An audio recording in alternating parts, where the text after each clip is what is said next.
Perkenalkan, saya Fernando Pakpan dengan NPM 2021-55-2010-95. Saat ini saya akan mereview kegiatan singkat saya, yaitu Sistem Manajemen K3 dalam bidang informatika. Implementasi Sistem Manajemen K3 yang efektif di bidang informatika sangat penting untuk melindungi karyawan dan menciptakan lingkungan kerja yang aman dan sehat. Pada bab ini akan menjelaskan latar belakang pentingnya Sistem Manajemen K3 di bidang informatika, tujuan penelitian, ruang lingkup studi, metodologi penelitian yang digunakan, serta sistematika penulisan selanjutnya. Latar belakang, peningkatan penggunaan teknologi informasi dan komunikasi di lingkungan kerja informatika membawa manfaat yang besar, namun juga membawa risiko keselamatan dan kesehatan yang perlu dikelola dengan baik. Kerja di depan komputer dalam waktu lama, risiko radiasi, stres kerja, dan ancaman keamanan data adalah beberapa contoh risiko yang harus diatasi dengan sistem manajemen K3 yang efektif.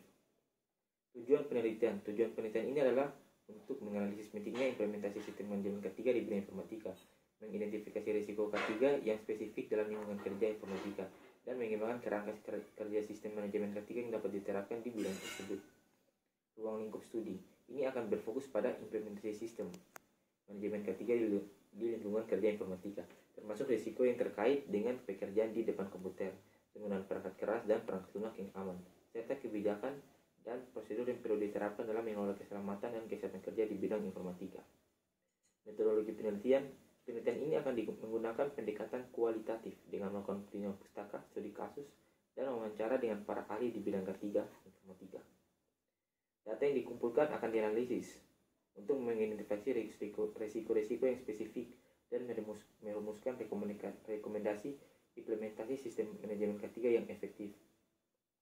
Kerangka konseptual sistem manajemen K3, konsep keselamatan dan kesehatan kerja K3. Konsep keselamatan kesehatan kerja atau K3 merujuk pada upaya yang dilakukan untuk melindungi keselamatan kesehatan dan kesejahteraan karyawan di tempat kerja. Hal ini melibatkan pengidentifikasian berbagai faktor risiko seperti kondisi fisik, alat kerja, bahan berbahaya, dan tugas kerja yang dapat membahayakan karyawan. Pencegahan dan pengendalian risiko. Setelah risiko diidentifikasi, langkah-langkah pencegahan dan pengendalian harus diambil untuk mengurangi atau menghilangkan risiko tersebut. Dengan mengidentifikasi dan mengurangi risiko, perusahaan dapat menciptakan lingkungan kerja yang aman dan sehat, yang akan mengurangi kemungkinan terjadinya kecelakaan, cedera, atau penyakit akibat kerja, mengurangi biaya dan downtime. Kecelakaan kerja dan penyakit akibat kerja dapat menyebabkan biaya yang signifikan bagi perusahaan, baik dalam bentuk biaya perawatan medis, kompensasi pekerja, atau penurunan produktivitas. Berikut adalah beberapa contoh risiko yang kemungkinan terjadi di bidang informatika. Pertama, ergonomi dan postur kerja. Risiko terkait dengan postur kerja yang tidak ergonomis, berarti postur yang seharusnya tidak kita terapkan dalam penggunaan peralatan-peralatan yang tidak sesuai. Contohnya kita menggunakan alat komputer, kita bongkok, dan kita mendekati badan kita dengan laptop atau komputer, itu adalah bahaya. Jadi kita terbiasa, kita akan merasa sakit di punggung karena kita bongkok. Habis itu kurangnya kesadaran akan hal itu. Makanya itu ada risiko yang bisa terjadi. Ada juga risiko lain. Kurang kesadaran tentang ergonomi dapat menyebabkan masalah kesehatan seperti gangguan ini tulang belakang kalau kita bongkok kan. Habis itu kakinya kalau kita tidak posisikan dengan baik juga akan merasa sakit. Kelelahan juga, kalau kita setiap bikin itu ya nanti kita juga lelah. Pastinya gitu. Jadi kita harus pastinya harus tegak. Baru posisinya tidak terlalu dekat dengan meja, agak dikasih jarak, kakinya harus lurus. Dan ketegangan otot, radiasi. Kalau kita bikin terus kan nanti otot-otot itu dia tegang, dia tidak.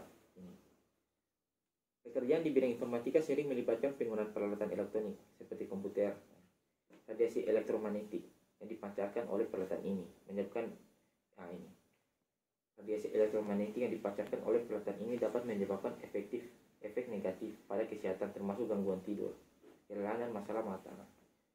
Maksudnya radiasi elektromagnetik artinya itu kita menggunakan laptop, komputer, tapi kita tidak menjaga jarak antara mata, kontak antara mata dengan layar ini, laptop atau komputer itu terlalu dekat, sehingga terkontaminasi kan cahaya itu terlalu berlebihan masuk ke mata hingga merusak mata kita.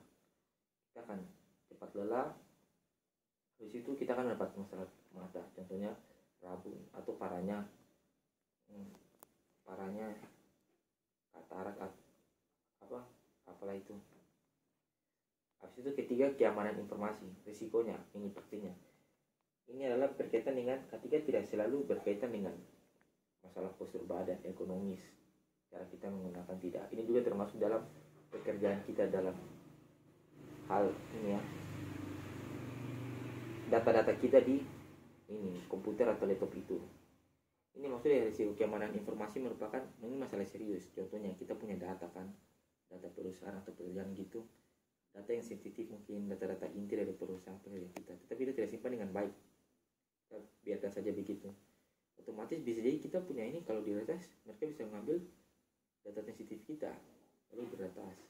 Itu penyebabnya karena nanti dibahas setelah ini penyebab. Jadi itu masalah keamanan ini harus penting ini. Apalagi kita kan kerjanya digital, data-data kita kan tergantung pada laptop kan, kita menyimpan data kita, pekerjaan kita, antara kita kerjakan, kita save, kita simpan, tetapi kita tidak simpan dengan baik, kita hanya simpan biasa saja, tidak terlalu ketat lah, itu jadi retas. Juga perlu kesadaran akan hal itu bisa merugikan kita dengan dampaknya yang besar. Pendidikan yang berkaitan dengan risiko fisik di lingkungan kerja informatika juga harus disediakan. Partisipasi dalam identifikasi risiko melibatkan karyawan dan polisi investigasi risiko adalah penting. Karyawan yang bekerja langsung di bidang informatika memiliki pengetahuan dan pengalaman praktis tentang risiko yang ada. Setiap kita juga harus mempunyai pengetahuan dan pengalaman tentang risiko-risiko yang bisa terjadi. Mereka dapat memberikan wawasan yang berharga dalam mengidentifikasi bahaya dan risiko potensial yang terjadi. Itu aja review singkat dari chapter ini. Sekian dan terima kasih.